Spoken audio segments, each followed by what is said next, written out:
పెద్ద దుర్గా ప్రసాద్ గారు ఈనాటి సంస్థాగత నిర్మాణం కోసం బీసీసీ గారి తరఫున భారత జాతీయ కాంగ్రెస్ కార్యదర్శి ఈ రాష్ట్ర ఇన్ఛార్జి మీనాక్షి నటరాజన్ గారి యొక్క ఆదేశాల మేరకు ఈ రాష్ట్రంలో చాలా సంవత్సరాలుగా అధికారం లేనటువంటి కాంగ్రెస్ పార్టీని కష్టపడి ప్రతిపక్షంలో ఉండి దెబ్బలాడి కొట్లాడి అనేక కష్టాలను ఓర్చి గెలిపించినటువంటి కార్యకర్తలకి సముచిత స్థానం పార్టీ పరంగా ప్రభుత్వ పరంగా ఇవ్వాలనే ఆలోచనతో నిష్పక్షపాతమైనటువంటి వ్యక్తి, నిస్వార్థమైనటువంటి వ్యక్తి, నిజాయితీ పరురాలు పార్టీ ఆయన గారి యొక్క శ్వాస. ఇందాక గారి గురించి కూడా రాజేంద్ర రెడ్డి గారు చెప్పారు. గారి పట్టుదలతోటి ఆర్గనైజేషన్ని తెలంగాణ రాష్ట్రంలో చాలా సంవత్సరాల తర్వాత మళ్ళీ దాన్ని పటిష్టం చేయాలనే కోరికతోటి ఇప్పుడు అధికారంలో కూడా ఉన్నాం కాబట్టి ఆనాడు కష్టపడ్డ కార్యకర్తలకి ఏ రూపంలో ఏ స్థాయిలో ఎవరికి అవకాశం ఇవ్వాలో ఆ అవకాశాలు ఇవ్వడానికి పద్ధతి ప్రకారంగా ప్రజల యొక్క కోరిక మేరకి మీరు నిర్ణయించండి అని చెప్పి అనుభవం కలిగినటువంటి వ్యక్తి, అనేక సంవత్సరాలుగా రాజకీయాల్లో బలపడినటువంటి వ్యక్తి. నాకు తెలిసి కూడా అనేక సందర్భాల్లో టికెట్లు వచ్చి లాక్కున్నారు, ఆయన దగ్గర నుంచి 4-5 సార్లు లాక్కున్నారు.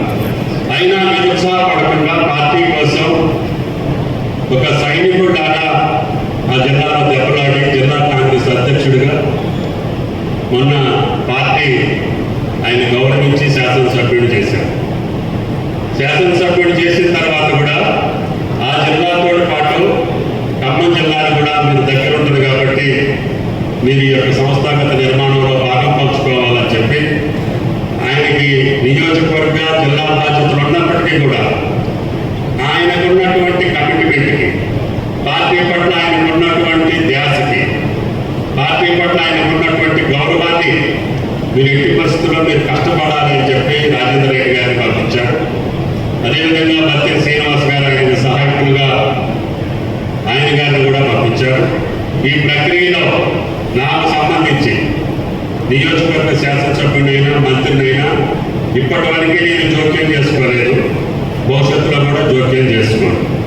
జిల్లా అధ్యక్షుడికి అబ్జర్వర్ గారికి నా విజ్ఞప్తి, మీరు ఆ డివిజన్కి పంపించేటప్పుడు జిల్లా ప్రెసిడెంట్ గారు ముఖ్య నాయకుల్ని ఆ డివిజన్ ఇన్ఛార్జ్గా పెట్టి అక్కడ ఉన్నటువంటి కాంగ్రెస్ పార్టీ కష్టపడ్డ అందరి అభిప్రాయం తీసుకొని 5 పేర్లు పిసిసికి పంపిస్తే పిసిసి నిర్ణయం ప్రకారం డివిజన్ అధ్యక్షుడు వస్తారు.